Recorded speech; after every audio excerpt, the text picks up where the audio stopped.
Kembali di Inspirasi Ramadan bersama saya Rudian Danu, masih bersama Ketua PBNU Pak Marsudi Syuhud. Pak Marsudi, tadi kita bicara soal trust, bahwa umur 12 tahun, saya nggak bisa membayangkan, itu masih kecil sebetulnya Pak. Ya, karena itu tadinya ngikut dengan pamannya kan. Oke. Nah, tapi 5 tahun beliau berjalan, Rasulullah berjalan bisnis ini yang investasinya dari Siti Khotijah, berarti umur 17 tahun kan? Ya. Tuh umur 17 tahun sudah bisa mandiri. Sudah bisa mandiri. Mandiri, artinya apa? Bahwa investasinya pihak ketiga itu sudah bisa dikembalikan semua dan sudah bisa menjadi modal sendiri. 5 tahun. Okay. Itu artinya apa? Dan itu diajarkan di kitab-kitab pesantren semua. Okay. Bagaimana kita hendaknya bisa demikian dan menjadi inspirasi yang demikian pula. Nah, ini pertanyaannya, seharusnya kan ini menjadi inspirasi. Oke, tapi kalau kita melihat dari jumlah wirausahawan di Indonesia, fakta hari ini baru 1,6% dari total penduduk bangsa Indonesia yang mayoritas Muslim. Oke. Itu artinya ada yang lag menurut saya. Oke. Kenapa ada yang lag? Karena antara lain bisa berpikir begini. Bagi kita berpikir umat Islam, antara lain bahwa kitab-kitab yang menceritakan bisnis itu sesungguhnya sudah banyak dibaca dan bahkan dihafalkan. Oke. Dihafalkan. Namun belum bisa memahami itu. Contoh saja, contohnya begini. Dalam Al-Barzanji itu dikatakan, walamma balagha Rasulullah sallallahu alaihi wasallam isna asyara sa'ana safaro ila busra fi tijaratin li Khadijah al-Fatiyah. Ini adalah cerita Rasulullah ke tanah Busra untuk berbisnis. Oke. Nah, tapi sementara masyarakat kita alhamdulillah sudah mau menghafalkan ini, setiap hari Jumat dia hafalkan karena ini Al-Barzanji. Mestinya tinggal ditingkatkan. Setelah kita membaca itu sudah dapat pahala.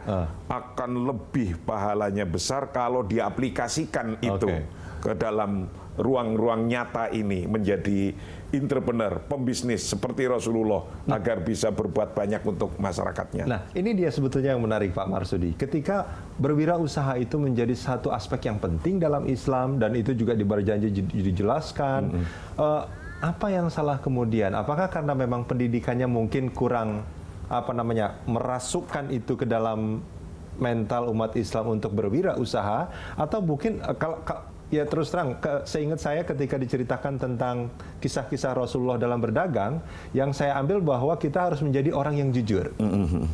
Itunya mungkin yang banyak diambil, bukan bahwa Rasulullah itu berdagang. Ya, antara lain demikian, dan juga ketika 300 tahun dijajah oleh Belanda, itu kemudian mereka susah untuk melakukan entrepreneur.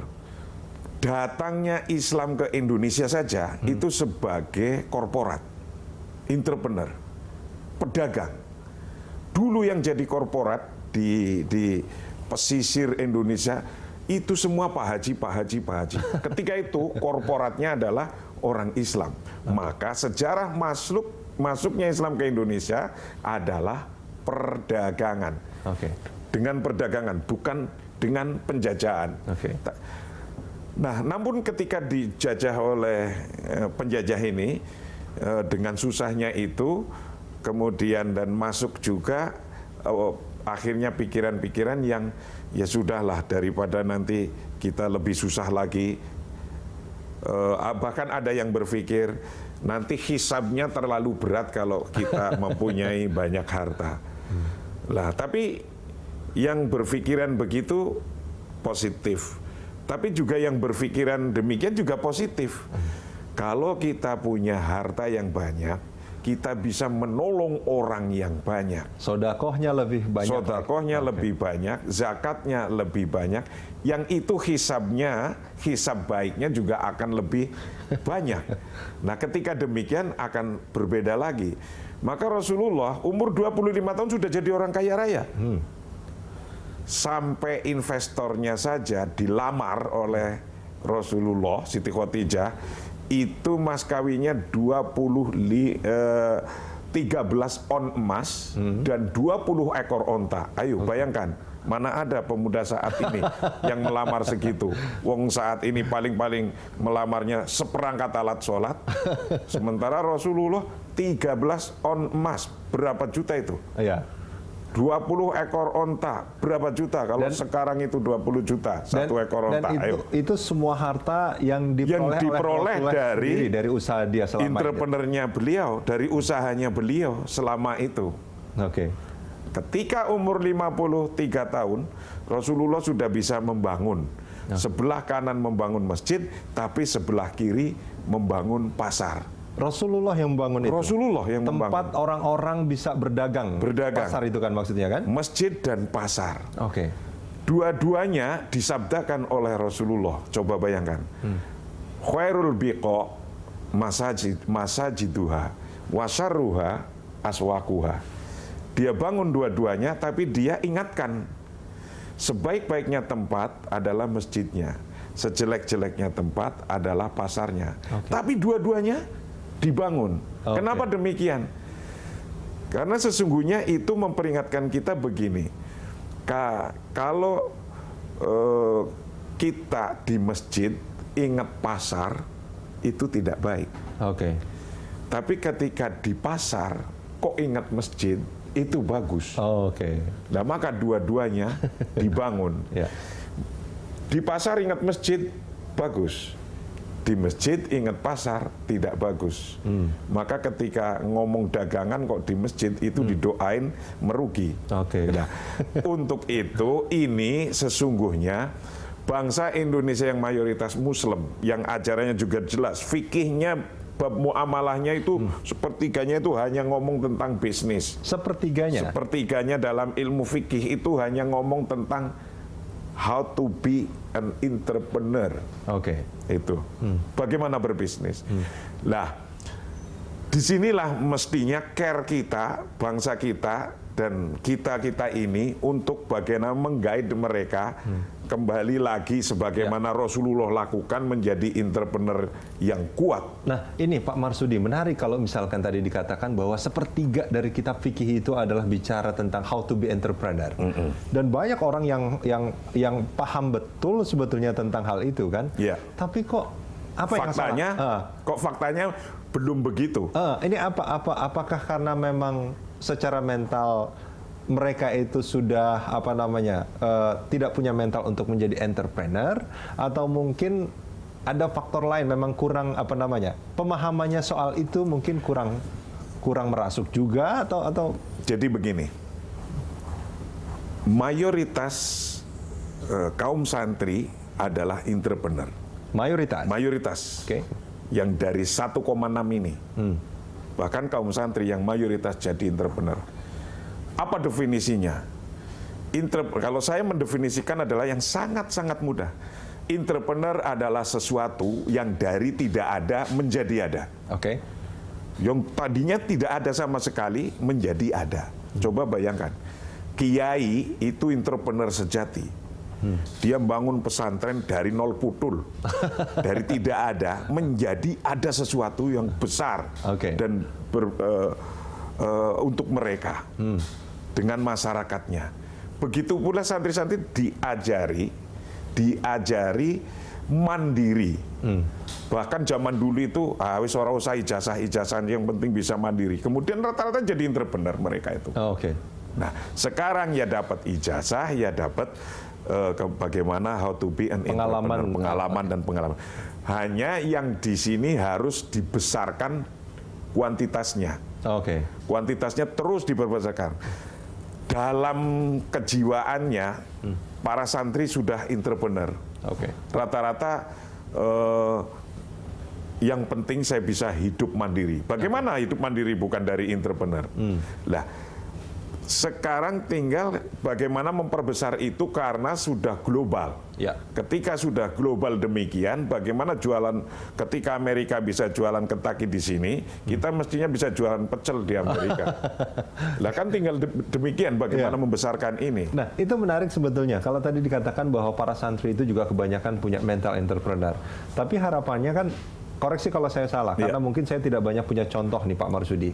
Kebanyakan mereka ketika mereka mulai mandiri, yang dibangun seperti yang tadi Pak Marsudi katakan, pendidikan, dunia pendidikan, membangun pesantren, segala macam. Padahal kan sebetulnya kalau kita melihat apa yang dilakukan Rasulullah, dia berdagang. Berdagang dan membangun pasar. Membangun pasar bahkan. Nah ini sebetulnya ada nggak sih contoh-contoh yang patut kita teladani juga untuk di era saat ini gitu?